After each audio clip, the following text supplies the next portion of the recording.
Alright guys, so I noticed online I couldn't really find anybody who was doing a LS400 navigation to aftermarket double DIN swap, so I decided to do the research and figure it out on my own.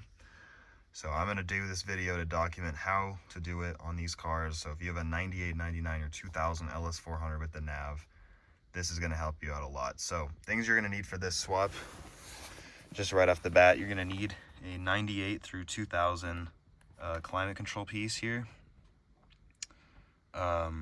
Only those years will work, and you'll notice it's going to have the auto button here on this control and also the clock up here. You can't use the other ones from the other years. Maybe you can, as far as I know you can't though. You're also going to need a dash kit. I got this one from Metra, and then obviously the radio I'm using is an ATOTO. I think it's the F7 or something. But that's not the important part. The other things you're going to need, these cables here. It's the regular Toyota dash double DIN kit from Autozone that you can buy or on the internet. It's not installed yet. I'll go over that in a little bit. You can see I've already taken my passenger seat out, and you guys don't need to know how to do that. It's 4 14s on the sides here. So that there's one under there and one under here. And then this is going to be deleting the amplifier as well. So I'm actually just going to leave it in the car unplugged, but you won't be utilizing it at all. And the other thing that's nice about the way I'm doing this is there is no modification of the factory stuff at all. So you're not going to need to cut any wires to do this from the factory car. So everything I'm doing is going to make it so that I can easily go back to the stock nav system if I want to, but I probably won't because mine is bricked. So you'll notice it does that, which is not ideal.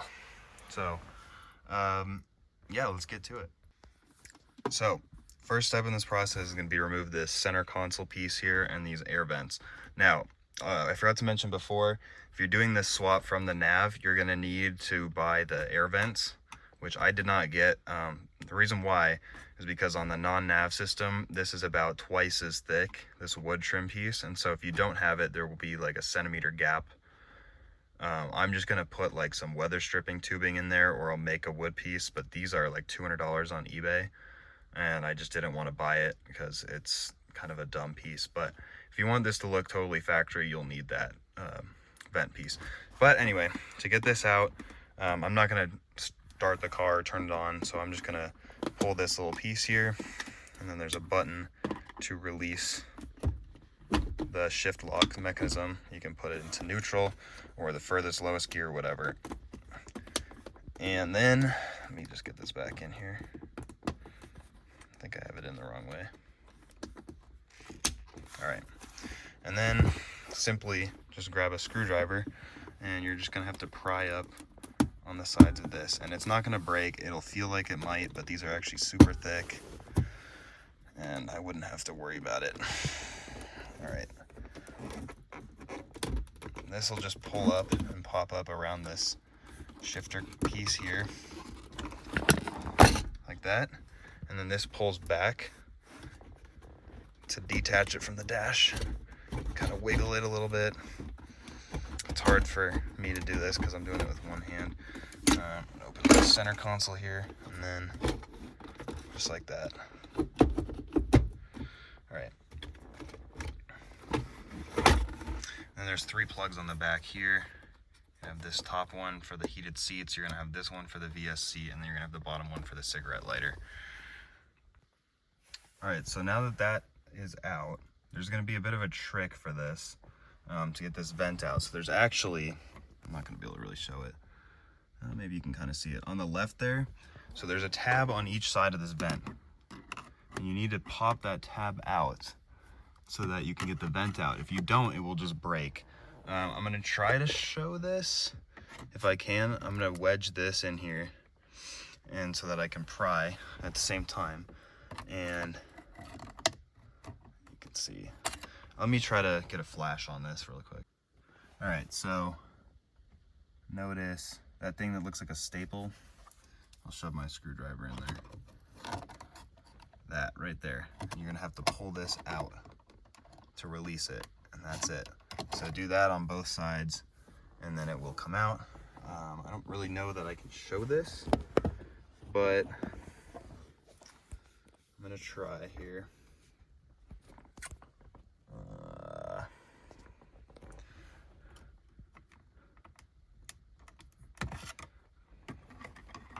Right, one out. Looks like they might both be released here. And we'll go ahead and, there we go. It's just that simple. It really isn't that pressed in. There's just these two tabs, one on each side. And then this comes out only to about here. You gotta pop the hazard switch out with this little tab right here. Just pulls the connector, and then you're good. All right, so now that our vent is out, you can see there's a 10mm there, and there should be a little plastic clip in here. Mine's missing, but I just had this thing out a couple days ago to test some stuff. I'm gonna use my Milwaukee gun here and just remove those 10mm bolts, and it will pull right out. All right, so those bolts are out, and this thing literally will just get caught up on the sides. There we go. Pull out, and there's a ton of connectors on this. So these top ones, I believe, are for the CD player.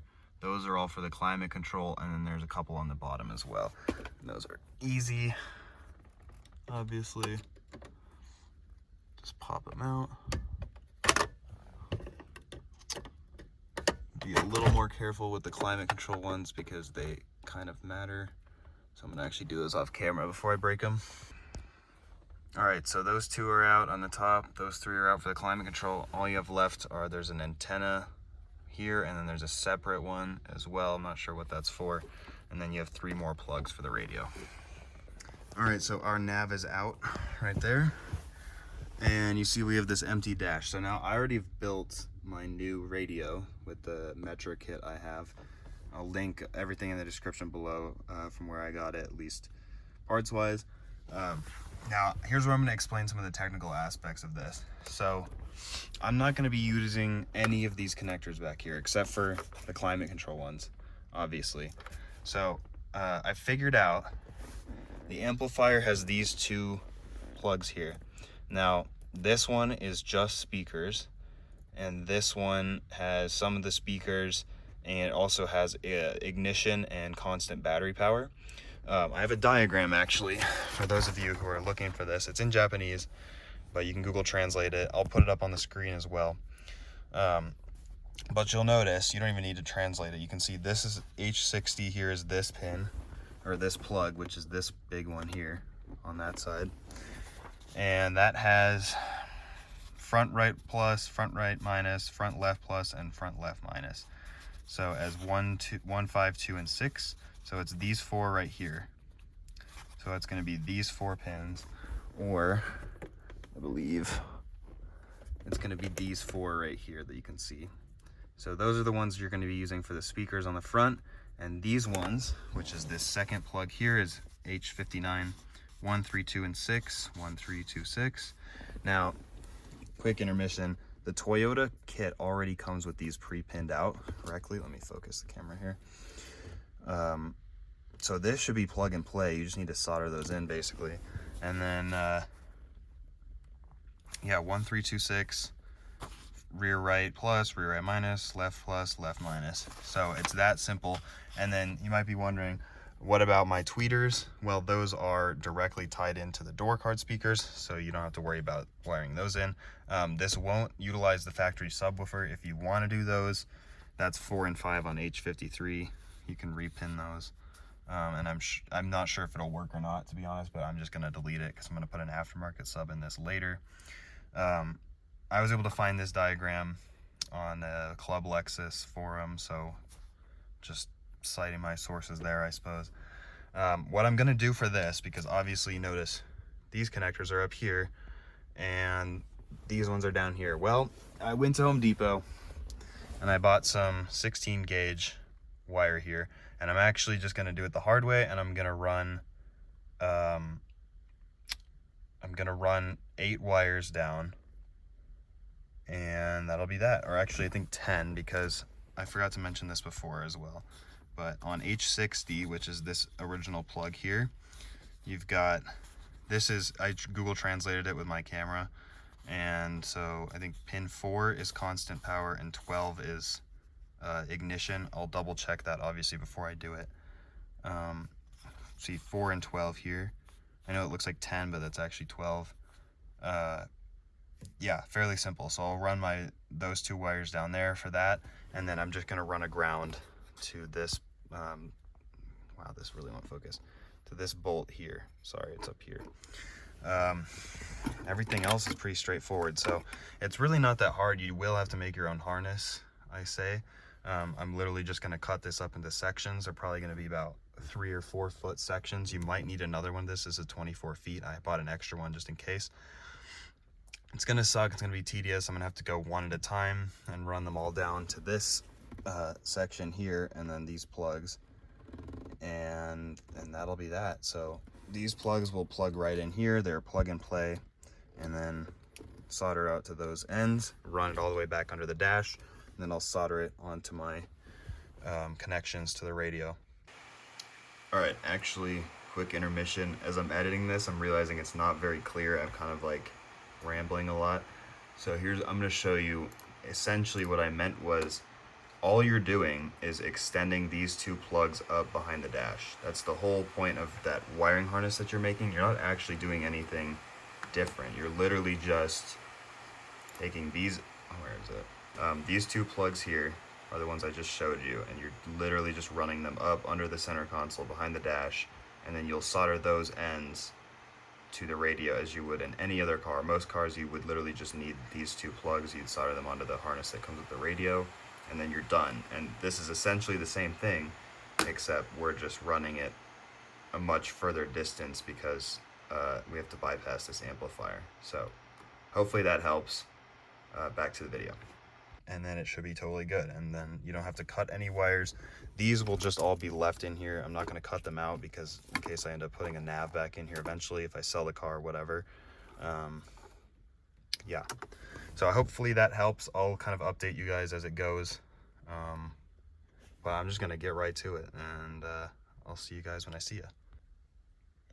Just really quickly, if you guys are curious, I have this wired up slightly here just to double check, and I have one speaker wired in, which is this rear one here, and then I have ignition and constant battery, and then I have it grounded to the seat bolt right here. So it's very obviously just in a test setup.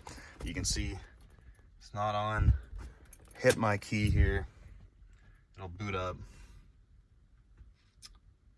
and should go to the radio. But you can hear it just then. Yep, we'll go back to the radio here. So you can hear it's static. That's just because I don't have the antenna plugged in and stuff. But it does play music. I was on a phone call and my phone auto connected to that thing, and it works crystal clear. So this should work. Everything should be okay. You may need to repin this adapter slightly for the speakers because they aren't the same. This one should be the same, so I know it's labeled on here, and this is labeled front right, rear right for the ones I've connected, and that's what's playing. So yeah, it should work.